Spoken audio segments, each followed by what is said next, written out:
Cada día miles de personas interactúan con las casas de apuestas pensando que han descubierto el sistema. Martingala, Fibonacci, análisis de patrones, gestión de banca, apuestas seguras. Algunos te dicen que con disciplina y método puedes convertir el casino en tu fuente de ingresos. Historias de grandes ganadores que técnicamente sí lo consiguieron. Años 60. Las Vegas. Edward Thorp publica Beat the Dealer, el primer libro que demuestra matemáticamente cómo vencer al blackjack. La leyenda corre y miles de personas se lanzan a los casinos con esperanza. Thorp se hace millonario aplicando su propio sistema. Años 70, Atlantic City. Ken Hudson perfecciona el conteo de cartas. Se embolsa cientos de miles de dólares. Su equipo arrasa de mesa en mesa. Escribe libros revelando sus técnicas. 1992, Madrid. La familia Pelayo detecta imperfecciones en las ruletas del Gran Casino de Madrid. Durante 2 años ganan más de 1 millón de euros. Extienden su operación a toda Europa. Casinos de Ámsterdam, Viena y Lisboa caen ante su sistema. Gonzalo García Pelayo se convierte hoy en leyenda. 1994, Las Vegas. El equipo de blackjack del MIT irrumpe en los casinos. Matemáticos brillantes contando cartas. Más de 10 millones en ganancias durante años. Vuelan cada fin de semana desde Boston. Identidades falsas, disfraces, una operación digna de película. 2004, Londres. 3 europeos del este usan láseres en sus móviles para predecir la ruleta. 1.3 millones en una noche en el Ritz Casino. La policía los arresta, el juez dictamina, no hay trampa, solo ventaja, se quedan el dinero. 2012, Atlantic City de nuevo. Phil Ivey, leyenda del póker, juega al baccarat. Detecta imperfecciones en el dorso de las cartas, permitiéndole identificarlas. Más de 15 millones en una sola noche. Historias de David contra Goliat, de cerebros contra sistema, de matemáticas contra el azar, fortunas ganadas con ingenio puro. Pero esta es la historia contada desde el éxtasis del triunfo. Thorp fue sistemáticamente vetado de todos los casinos. Su sistema funcionaba, pero ya no podía usarlo y se empezó a perseguir a quien usara su sistema. Huston murió solo en un hotel en París en 1987, circunstancias misteriosas, 52 años. Algunos sospechan que los casinos finalmente cobraron la venganza, nunca se aclaró. Los Pelayo pasaron años siendo perseguidos por detectives privados. Amenazas, intimidación, incluso intentos de agresión y, por supuesto, vetados de por vida en casinos de medio mundo. Varios del MIT terminaron en la lista negra de Griffin Investigations. Sus rostros en bases de datos compartidas por casinos de todo el mundo. Carreras prometedoras que fueron truncadas más allá del juego, sino que también les afectaron en su vida profesional. Los 3 europeos del este nunca pudieron volver a pisar un casino, por supuesto, y su técnica fue inmediatamente contrarrestada. Una victoria, sí, pero también la última. Phil Ivey perdió en los tribunales ante la demanda que puso las casas de juego por injusticia y estafa. Tuvo que devolver todo el dinero, y su reputación además destruida. No le permitían entrada en más casinos. De leyenda del póker a ejemplo de lo que no se debe hacer. Todas estas historias son fascinantes y cada una de ellas me daría para hacer un vídeo por sí mismo. Pero si hay una que es realmente fascinante, es la de la propia banca. Cada genio que los venció lo convirtieron en un manual de qué protegerse. Thorp y Huston les enseñaron a vigilar el conteo. Los Pelayo les enseñaron que debían calibrar las ruletas. El MIT, además de reforzar aún más el conteo de cartas, les enseñó que la identificación de caras era vital para identificar potenciales amenazas. Los de los españoles del este y los láseres les enseñaron que debían aún blindar más su tecnología. Y con Phil Ivey aprendieron mucho más a entrenar a sus croupiers y a tener mucho más en cuenta el control de calidad para sus establecimientos de juego. Cada sistema que funcionó ayer es la razón por la que no va a funcionar mañana. Y es que todas estas historias han apuntado al mismo fallo crítico para las casas de juego: las probabilidades. Estos negocios cuentan con toda una maquinaria y un ejército de profesionales que tienen como objetivo al final del día conseguir beneficios. Toda la gente que te cuenta una historia de que se puede vencer a una casa de apuestas te está engañando. Todas las historias a día de hoy apuntan a algo que no se puede vencer matemáticamente. ¿Qué pasaría si cada vez que te digo que has intentado emprender una apuesta, las matemáticas ya conocen el final de tu historia? ¿De verdad la casa de apuestas siempre tiene una ventaja? ¿Es realmente posible encontrar un sistema con el cual vencer? Soy Aitor González, tu estadístico de confianza y cada día el de menos gente, y hoy te voy a enseñar la razón por la que las casas de apuestas siempre tienen ventaja y por ello son un negocio. ¡Empezamos!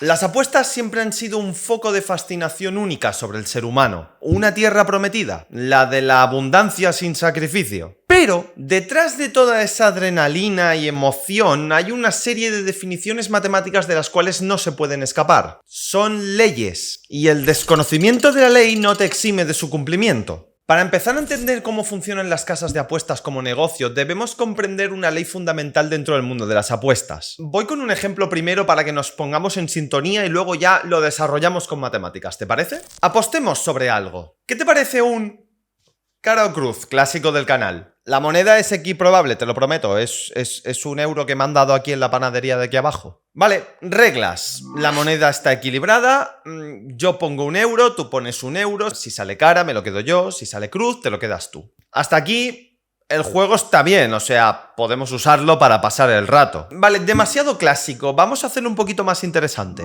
Si tú ganas, te llevas un euro, pero si gano yo me tienes que dar 3. Creo que la respuesta universal sería... Vale. ¿Y si lo hacemos al revés? Si tú ganas te doy 3 euros y si yo gano solo me tienes que dar tú a mí 1. Acabo de sentir cómo te frotabas las manos para desplumarme. No he tenido que hacer nada especial para que tú solito hagas las cuentas. En la primera situación te ha dado igual, contestarás en favor de si te interesa jugar al juego o no. En la segunda has rechazado directamente y en la tercera estás pidiendo que por favor juguemos 1000 partidas solamente hoy porque te tienes que pagar las vacaciones este año. Cada uno de estos escenarios los has calculado con una fórmula. Una que quizá no percibas pero que sí que tienes asimilada. Esta es la esperanza matemática de cada juego. Este es el nombre común de esta fórmula, pero a mí en lo personal no me convence mucho pues es muy abstracto. Prefiero llamarlo la esperanza de ganancia de cada juego. La esperanza de ganancia está compuesta por 4 elementos. El primero es la probabilidad de ganar, que la vamos a llamar P. Correspondiente a P va el beneficio por ganar, que lo vamos a llamar B. Por otro lado, también tenemos la probabilidad de perder, denotada como Q, y el coste por perder, denotado como C. Estos 4 elementos se van a juntar en 2 bloques que van a diferenciar muy bien lo que va a ser la esperanza de juego. La probabilidad de ganar por el beneficio de ganar, menos la probabilidad de perder por el coste de perder. Se llama esperanza porque representa lo que esperaríamos que ocurriera más o menos en promedio si jugáramos infinitas veces. Requiere que juegues unas cuantas rondas para poder empezar a tender hacia la esperanza. No es lo que ganarás en una partida específica. Cada partida es individual y está cortada por el azar. Lo fascinante de la esperanza es que te dice cuánto más o menos ganarás o perderás por cada juego. Y esta esperanza no es deseo o intuición. Esta esperanza está respaldada por uno de los principios más poderosos de la estadística. La ley de los grandes números. Una ley de probabilidad que fue concebida por Jacob Bernoulli en su obra Ars Conjecandi en 1713. Y dice que aunque no se pueden predecir eventos individuales, sí se pueden predecir conjuntos de eventos. Y está basada en el supuesto de que cuando repetimos un experimento muchas veces, los resultados aleatorios impredecibles de cada intento individual se acaban anulando entre sí, revelando patrones estables y predecibles en el comportamiento de juego. O aplicado al tema que nos interesa. A medida que aumentes el número de juegos, tus ganancias por juego tenderán hacia la esperanza de ganancia. El caso más importante a estudiar de esta esperanza es cuando vale 0. Cuando la esperanza de ganancia es 0, en teoría de probabilidad y en teoría de juegos, esto se conoce como un juego justo. Un juego justo es aquel donde a largo plazo, cuando haces muchas jugadas, no esperas ni ganar ni perder dinero. Este es un caso vital y te lo tienes que meter muy bien en la cabeza. Quizá a rondas cortas encuentres rachas tanto de ganancia como de pérdida, pero en el largo plazo el balance siempre será nulo. Ni más rico, ni más pobre. El juego justo es el equilibrio perfecto entre riesgo y recompensa. Perfectamente equilibrada, como debería estar todo. El juego justo es el primer caso que te he mencionado. Las probabilidades son equiprobables y los costes son los mismos. Los otros 2 casos son casos de juegos no justos. En uno, yo más o menos me estaría llevando 1 euro de media por cada partida y en el otro siempre palmaría 1 euro de media por cada partida. Si por si acaso no me crees con la aplicación de esta ley de los grandes números y sobre la esperanza de ganancia, te invito a que lo compruebes tú mismo con una simple simulación. Esta simulación representa mis ganancias a lo largo de jugar 1000 veces al primer ejemplo de cara o cruz. Un cara o cruz justo. Al final de las 1000 jugadas he tenido una pérdida de 2 euros. Cuidado, he tenido picos de más 24 positivo, pero también he tenido rachas negativas que me han llevado a un pico negativo de menos 12. Hay rachas de ganar y rachas de perder. Si haces la media de las ganancias totales entre el número de jugadas, Es decir, divido los 2 euros que he perdido entre las 1000 veces que he jugado, obtienes la ganancia media por juego, que en este caso es ridículamente enana, menos 0,002. No llego ni al orden de céntimos. Podría decir que esto es cero. La segunda simulación corresponde al cara o cruz, pero injusto hacia mi favor, es decir, cuando me pagabas 3 euros. Fíjate cómo se dispara la ganancia total.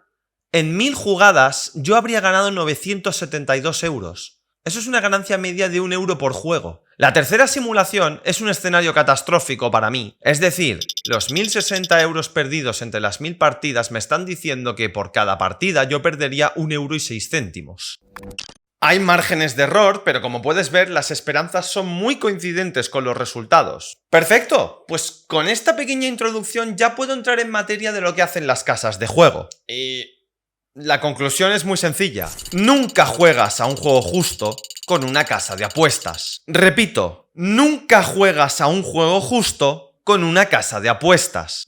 Sea cual sea la modalidad, apuestas deportivas o casinos de juegos de mesa, las casas de apuestas siempre se guardan una parte de la esperanza para su beneficio. Y como los juegos son de suma cero, es decir, que para que gane uno pierda el otro, significa que el jugador tiene esperanza de ganancia negativa. Ahora bien, ¿qué hacen para tener esa esperanza de ganancia positiva hacia ellos? O dicho de otra forma, ¿qué hacen para que tú tengas esperanza negativa? Pues lo que tocan son los pagos. Y esto es absolutamente brillante desde el punto de vista de negocio. Los pagos son las reglas del juego. Son condiciones que tú aceptas cuando decides entrar a jugar a un juego como jugador. Esta es nuestra casa, estas son nuestras condiciones. Los pagos son su producto. Es lo que te están vendiendo. Y tú como jugador lo aceptas voluntariamente. No hay engaño, no hay trampa. Simplemente han diseñado un sistema de pagos que les garantiza beneficios. Mira si no el ejemplo de esta ruleta. Si yo apuesto al 17, los otros 35 números están en mi contra. Para que la ruleta fuera justa, hemos dicho que la esperanza de ganancia debería ser 0. ¿Cómo es una ruleta con esperanza de ganancia justa? Pues empecemos a desglosar la fórmula de la esperanza. Mis probabilidades de ganar son 1 de 36, porque solo un número me favorece ganar. Las ganancias deberían ser determinadas por pagar 35 veces los números perdedores. Intuitivamente parece que deberían de ser 36, pero pasa que si ganas estás recuperando tu apuesta original. Recuperar la apuesta no es ganar, sería un reembolso. Por otro lado, tienes 35 números en contra y si caes en cualquiera de ellos pierdes tu apuesta inicial, que era de 1. La esperanza de ganancia de esta ruleta es de 0. Perfecta, es justa. Tú eliges si quieres tentar a la suerte o no.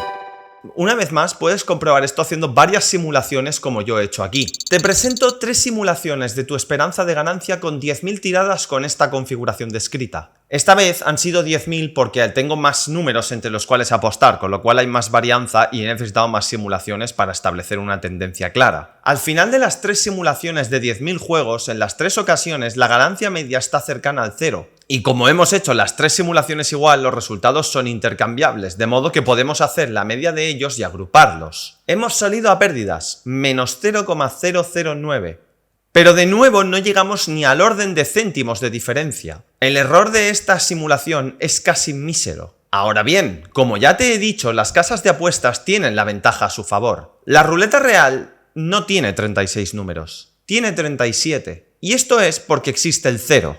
El casino añade un número más a la ruleta, pero mantiene los mismos pagos. La esperanza de ganancia de un jugador es de menos 0,027, es decir, perdemos 2 céntimos por jugada. Deberíamos esperar perder 2 céntimos por cada euro apostado. Tienes un número más en contra, pero la recompensa no se ajusta para compensarlo. Ese solitario verde 0 es la diferencia entre un juego justo y un negocio millonario. Y es que en serio, mira lo que pasa ahora con la simulación de 10.000 partidas de nuevo con esta nueva configuración. En todas ellas puedes apreciar una tendencia negativa. La ganancia total de un jugador a lo largo del tiempo va disminuyendo lenta pero inexorablemente. La esperanza de ganancia media en todas las simulaciones se queda en negativo y agrupándolas se parece mucho a la tendencia que hemos encontrado. Ahora imagínate cuando ya eres norteamericano amante de Las Vegas y te ponen el doble 0. Aquí la probabilidad se descompensa aún más, pero los pagos aún están igual, llegando a una esperanza de ganancia negativa del 5%. De cada jugada de media perderás el 5% del capital apostado, de cada euro perderás 5 céntimos. Y de nuevo, las simulaciones te dicen que en el mejor de los casos te vas a salvar. De hecho, si te fijas, en la primera simulación hemos conseguido una racha suficientemente mala para poder decir que de cada euro apostado perdemos casi 15 céntimos.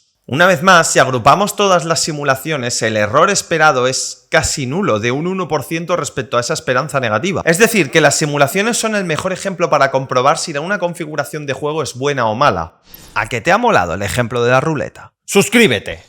En esta ocasión solo te he puesto el ejemplo de yo apostando a un número de la ruleta. Pero te invito a comprobar que no existe esperanza de ganancia positiva en ninguna combinación de apuestas dentro de este juego. ¡Ninguna! Ni apuestas interiores ni exteriores, ni apuestas combinadas, ni figuras, ni hay estrategia que garantice una expectativa a largo plazo positiva. Y no solamente pasa en la ruleta. Blackjack, backgammon, dados, tragaperras, todos los juegos que te propone la casa tienen una esperanza de ganancia positiva para la casa. Es decir, no puedes ganar al sistema a largo plazo. Y esto merece un apunte interesante. La esperanza de ganancia siempre es a largo plazo, con muchas jugadas de por medio. Nada te impediría llegar a la casa de apuestas, hacer una única apuesta y pirarte con todo el botín en tu mano. De hecho, por ese motivo es tan emocionante las apuestas de una única vez. No es únicamente adrenalina desbordada, es que va a ser lo más parecido a un juego justo que vas a tener con una casa de apuestas. En una apuesta de una única vez, el sistema no tiene tiempo de hacer presión contra el individuo a largo plazo.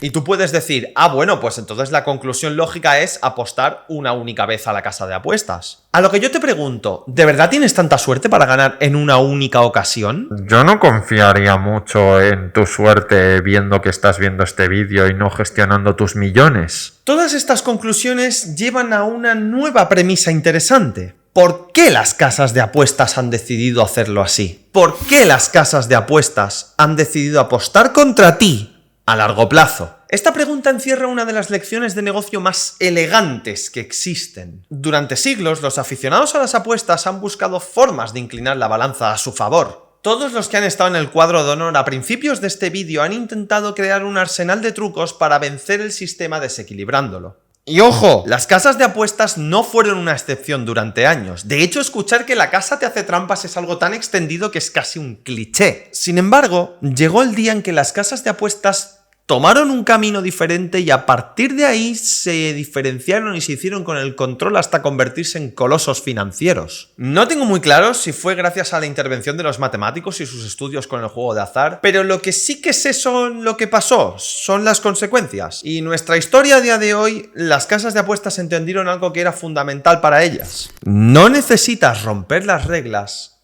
cuando eres tú quien las escribe. Es una idea tan simple, pero que fue tan revolucionaria para ellos. En lugar de buscar formas sofisticadas de hacer trampas, decidieron crear juegos en los que ellos simplemente tuvieran la ventaja. Decidieron crear juegos en los que ellos siempre tenían un margen de beneficio para ellos. Cada vez que juegues, te expones a esa ventaja en contra.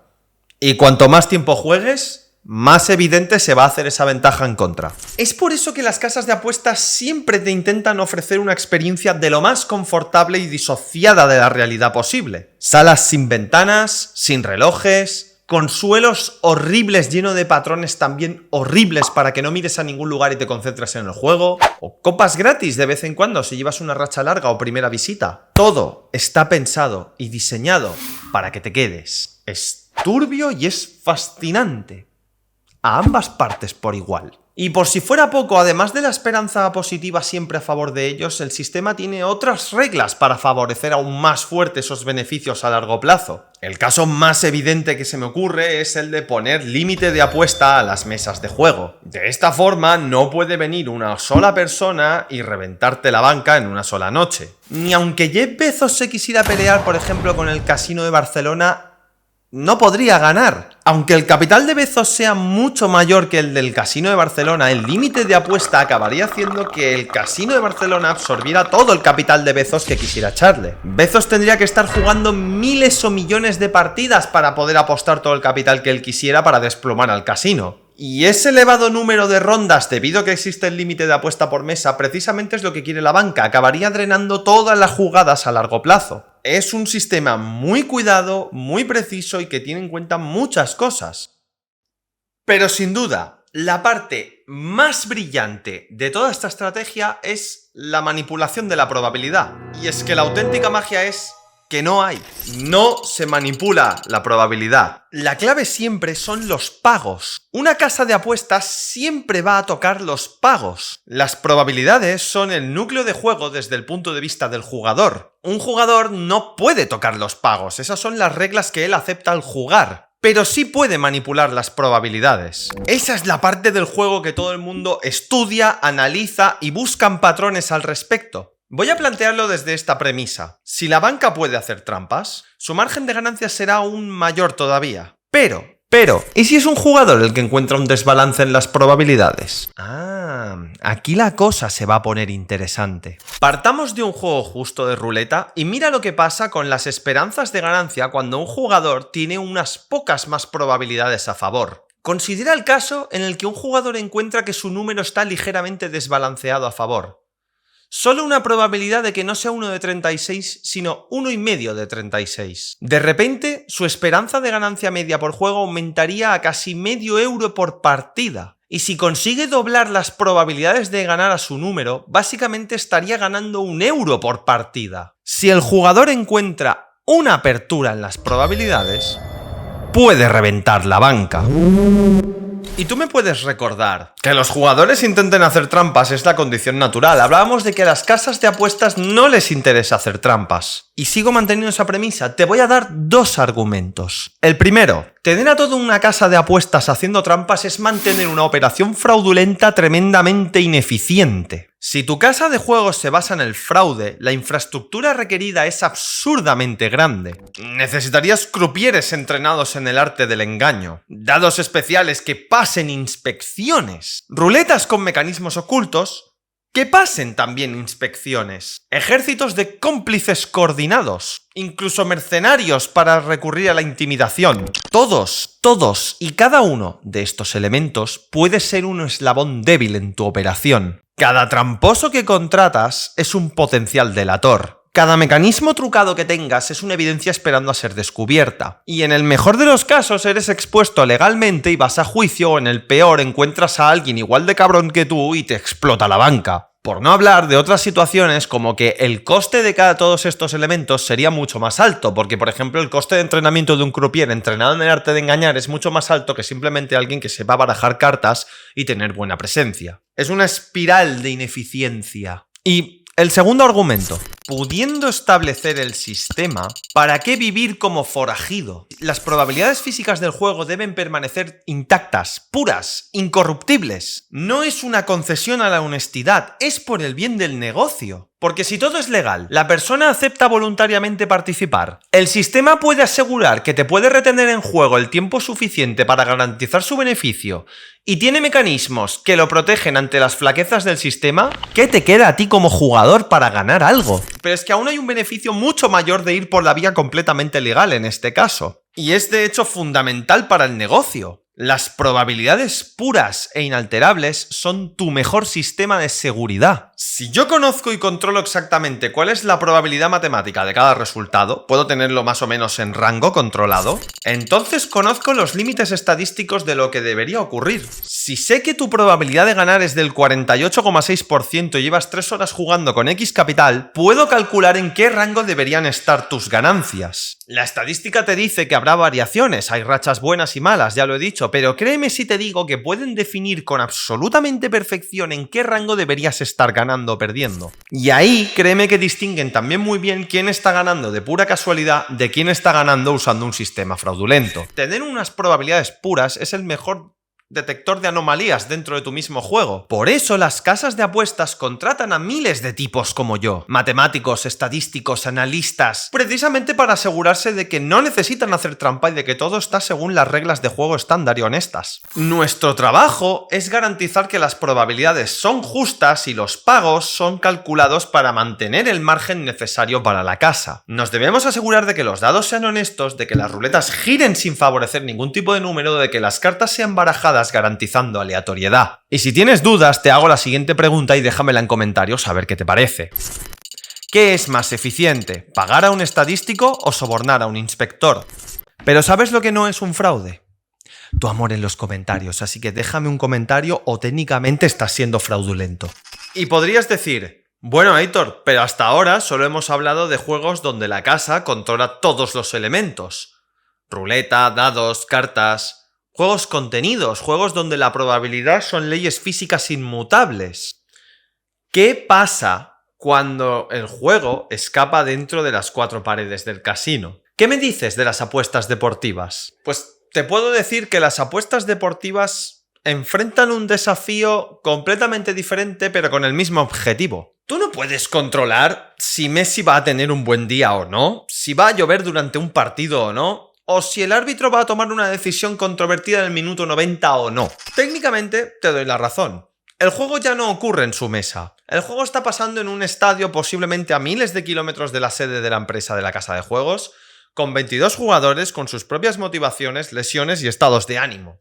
Y sin embargo, las casas de apuestas deportivas también son un negocio. Ganan dinero de arbitrar apuestas y quedarse con su porcentaje. Son igual de rentables, si no más, que los casinos tradicionales. Pero si no puedes fijar las reglas del juego, ¿cómo puñetas lo hacen? Pues la respuesta, una vez más, es fascinante a nivel de negocio. Si no puedes controlar el juego, controla el mercado, controla el interés y mantén tus márgenes por ello. La estrategia comienza con algo que aparentemente es imposible: establecer probabilidades precisas para eventos que aún no han ocurrido. Y para esto créeme que las casas de apuestas deportivas construyen auténticas máquinas de inteligencia deportiva. No estamos hablando de un par de aficionados de bar con un par de estadísticas básicas. Contratan matemáticos especializados en teoría de probabilidades y ponderación de información, data scientists que procesan miles de datos históricos, analistas deportivos que conocen cada matiz de juego, psicólogos que estudian el comportamiento bajo presión, meteorólogos para intentar ver cómo será el clima, médicos deportivos que evalúan el impacto de las lesiones, incluso periodistas con acceso a información a vestuario. Es un ejército de expertos trabajando para responder a una pregunta: ¿cuál es la probabilidad real de cada resultado? Los modelos que esta gente construye probablemente se construyen en base a cientos de variables. Me han llegado a hablar de cosas como la distancia recorrida por cada jugador en sus últimos 10 partidos, pasando hasta por patrones de rendimiento según la temperatura que haga en el campo. E incluso se basan en el estudio del impacto histórico de jugar con X cantidad de público. No son observaciones superficiales de tipo: tal equipo lleva una racha de 3 victorias, seguro que la mantiene. Esa información es vacua, esa es tu creencia, tu proyección de cómo van a ser las cosas. Es demasiado simple y lo mejor es que está incorporada en el precio de mercado. La mayoría de gente que apuesta en apuestas deportivas se basa en esa información. ¿Qué te hace pensar que la casa de apuestas no considera esa información por encima de ti? Con estas probabilidades refinadas, el siguiente paso será establecer cuotas justas. Cuota justa, recordemos que es lo que hace que sea un juego justo. Hay que ajustar la esperanza matemática de cada probabilidad a su precio para que la esperanza matemática sea 0. Y volviendo un paso atrás rápidamente, los modelos de probabilidad que antes hemos calculado deberían de estar hechos con mucho cuidado para garantizar cuotas lo suficientemente llamativas para que tú valides esas probabilidades y apuestes. Nada puede parecer disonante, el jugador debe aceptar sin cuestionar. Una vez hecho eso, la casa ha fijado las probabilidades y las cuotas.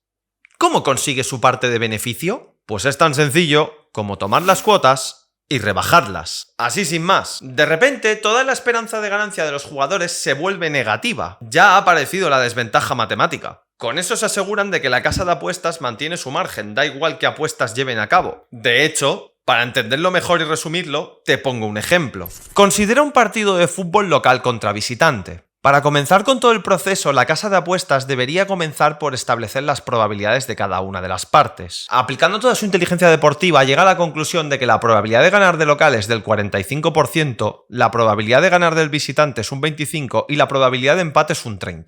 Este porcentaje es traducido a tanto por 1 y con eso conseguimos las probabilidades empíricas de cada evento. Probabilidad de que gane local es un 0,45, probabilidad de que haya empate un 0,30 y probabilidad de que gane visitante un 0,25. Una vez tenemos esas posibilidades, calculamos lo que llamaríamos las cuotas justas de juego, y esto se define viendo la probabilidad de que esa opción no pase contra la probabilidad de que esa opción pase. Por ejemplo, en el caso de local, la probabilidad de perder en esa opción es un 0,55 dividido entre la probabilidad de ganar.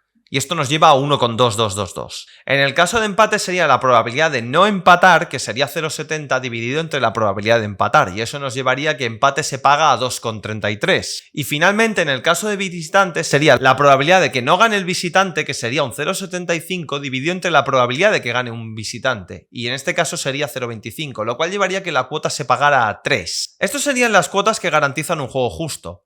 Y si miramos la esperanza matemática de cada una de estas opciones, es 0. Pero sin embargo, hemos dicho que la casa de apuestas lo que hace es aplicar un recorte para conseguir su margen. Entonces lo que hace es coger las cuotas y multiplicarlas por un factor de recorte. No tengo claro si este factor de recorte es arbitrario o no, pero lo que sí que ocurre es que todas las cuotas inmediatamente son rebajadas. Por ejemplo, ahora para local, en vez de pagar a 1,22, pagamos a 1,1, en el caso de empate a 2,17 y en el caso de visitante hemos bajado de pagar a un 3 a un 2,79. Y si vemos ahora la esperanza de ganancia de cada una de las opciones, en todos los casos se vuelven negativas. Puedes comenzar a complicar todo esto como quieras. Antes he mencionado que no tengo claros cómo se establece el factor de recorte. Un ejemplo bien plausible podría ser que cada opción tenga un factor de recorte por sí mismo. Como ahora que hemos puesto que el local se recorte por 0,97, el empate a 0,89 y el visitante a 0,98, dando lugar a cuotas aún más diversas, pero siempre manteniendo que todas las opciones su esperanza de ganancia sea negativa. Todo esto es genial y es un plan muy bueno. Pero sin embargo, aún hay un chiquitín problema al respecto. ¿Qué pasa cuando una de esas opciones acapara todas las apuestas por parecer demasiado atractiva? Cuando hay una estrategia dominante en el caso del jugador. Si todos apuestan a ese mismo resultado y el resultado ocurre, la casa de apuestas puede quebrar en una sola tarde otra vez. En el caso de la banca con los juegos de mesa siempre era una apuesta entre la banca y el jugador, pero en el caso de las apuestas deportivas ellos hacen arbitraje. Son un establecimiento que recopilan todas las opciones de apuestas y pagan a cada quien en consecuencia, es decir, si todo el mundo apostamos al mismo, no hay apuestas. La casa de apuestas debe asegurar que el capital fluya por igual entre todas las opciones disponibles. Así, los grupos que pierden paga al que gana y la casa se cobra su margen de ganancia. Pero la casa de apuestas no puede obligarte a apostar a nada concretamente. Ni tampoco te hace trampas. Ya hemos dicho que lo interesante es que el propio jugador sea el que llegue a sus conclusiones y sea él el que participe voluntariamente. Y aquí es donde entra la última y sofisticada parte del negocio. Kilos y kilos y kilos de marketing con psicología. Hay que crear una necesidad en el jugador de que apueste a ciertos eventos. Un ejemplo de esto es muy fácil de ver si has jugado en casas de apuestas deportivas y has prestado un poco de atención. Las cuotas no son estáticas, son dinámicas. Las cuotas de una casa de apuestas fluctúan como acciones de bolsa. Y no es casualidad, es diseño puro. Las casas de apuestas ajustan constantemente la cuota no basándose en las probabilidades del evento, sino en la entrada del flujo de dinero. Si poca gente apuesta por el local, suben su cuota y bajan la del rival. No porque el local tenga más posibilidades de ganar reales, sino porque necesitan equilibrar su exposición al riesgo. Luego, por ejemplo, cuando han cruzado un equilibrio, bajan la cuota para de esa forma incentivar empates y demás. Hay otros casos en los que, por ejemplo, la cuota está subiendo constantemente porque es un punto débil dentro de toda la estrategia de apuestas, así que hay que darle hype a una de las opciones. Este es un ejemplo muy sencillo, muy tontorrón, de cómo ajustar e equilibrar el capital de entrada, pero se deben estar haciendo ajustes constantemente en función de la información disponible o no. Si, por ejemplo, hay una lesión de un jugador estrella en uno de los equipos, te toca reequilibrar de nuevo todo porque mucha gente cambiará apuestas. En este caso, estadísticos y data scientists trabajan constantemente en el flujo de apuestas para garantizar un flujo de dinero estable. Pero aún hay un matiz crucial que no te he mencionado. No todo el dinero es igual para las casas de apuestas. Créeme que distinguen perfectamente entre el llamado Sharp Money o dinero inteligente y Square Money, dinero recreacional. Cuando un apostador profesional, alguien con un historial de ganar consistentemente, pone 100.000 euros sobre la mesa, La casa de apuestas escucha. Esa simple acción es información valiosa para ellos. Quizá podría dar indicio a que hay líneas mal ajustadas. No solo aceptan a este tipo de jugadores, sino que los valoran. Los usan como consultores involuntarios para calibrar sus probabilidades. En cambio, cuando miles de personas apuestan 20 euros a su equipo preferido simplemente porque es su equipo preferido, la casa lo ve diferente. Es dinero emocional, no racional, y aquí su margen de beneficio es mayor porque se pueden beneficiar de reducir incluso las cuotas aún más salvajemente, ya que la gente no está apostando por ganancia, está apostando por pasión. Y cuanto más emocional seas, más manipulable eres. Y estas distinciones entre jugadores da pie a que existan distinciones entre las casas de apuestas deportivas. Existen las casas blandas donde se limitan a los ganadores y permiten que las cuotas sean menos precisas porque su clientela es básicamente recreacional. Mientras están las casas Sharp, que sus cuotas son muy ajustadas porque atraen a profesionales de mucha influencia, mucha pasta, y cualquier margen de diferencia podría suponer tremendamente ineficiencia y explotarles. Es un ecosistema fascinante donde las casas de apuestas no solo compiten por tu dinero, sino por tu información disponible del asunto. Por eso a veces verás que las casas de apuestas se entran en patrocinios con entrevistas deportivas y demás para dar pie a ciertas informaciones y de esa forma que siga fluyendo el capital. Cada apuesta es tratada como un voto sobre lo que crees que pasará y las casas agregarán miles de votos para refinar constantemente su visión del futuro. Al final, el negocio de las apuestas deportivas recae en una predicción masiva y en un control excesivamente riguroso del mercado. Y debo reconocer, muy a mi pesar, y esto se escapa un poco de la vertiente de lo que hablamos de las matemáticas, y eso es suponiendo que el dinero de las apuestas es la única recompensa que puede tener la casa de apuestas. Esto ha sido una primera aproximación a los ecosistemas de las casas de apuestas. Un primer desglose de todos los mecanismos que los convierten en un negocio estable y no en un apostador con suerte. Como conclusión del vídeo me gustaría decirte que sí, hay historias de gente que ha vencido a casas de apuestas. Pero recalco específicamente este tiempo verbal. Ha vencido, han ganado una batalla, pero no la guerra. Para cuando tú te enteres de esa victoria y creas que puede ser explotable, la casa de apuestas habrá cubierto ese hueco y nunca tendrás esa ventaja. No vale la pena intentar enfrentarse a una casa de apuestas a menos que tengas un plan que ellos no hayan visto. Y créeme que viendo a la altura de las que estamos de la película, te quedan muy poco margen para probar. Además de las animaciones matemáticas que me proporciona Jesús Gacías, id a su canal, es de topología matemática y vale muchísimo la pena verlo. Este vídeo ha sido el resultado de mi primera colaboración aquí en YouTube con Profe Jeremy X, que ha hecho un vídeo de toda la parte oscura de las casas de apuestas y del impacto psicológico y social que tienen. Creedme, es una versión mucho más triste y alarmante de esta historia. Aquí lo tratamos como si fuéramos la banca, es un punto de vista muy divertido, pero él lo ha tratado desde el punto de vista del jugador. Id a verlo, vale muchísimo la pena también su canal. Y hasta aquí el vídeo de hoy. Espero que os haya gustado, espero que hayáis aprendido, espero que hayáis disfrutado tanto viendo el vídeo como yo haciéndolo. Tengo que pediros el clásico comentario ya de siempre. Me he dado cuenta que me encanta que me comentéis cosas, me encanta responderos en los comentarios, es un intercambio de ideas. Y si consideráis que es un vídeo que vale ni siquiera para entretener, por favor os pido que se lo mandéis a un amigo o conocido. Estoy a punto de llegar a 800 suscriptores, este canal va en barrena y eso que yo lanzo un vídeo al mes si puedo. Pido perdón por eso, me tienen explotado en el trabajo. ¡Socorro, ayuda! Así que por favor, ayúdame, estoy relativamente cerca de la monetización y con eso contrataría ayuda, con lo cual haría muchos más vídeos, incluyendo los técnicos que sé que os son útiles. ¡Ayuda, por Dios! Y ya estaría, eso sería todo. Un saludo y nos vemos en el próximo vídeo. ¡Adiós! ¡Os estimo!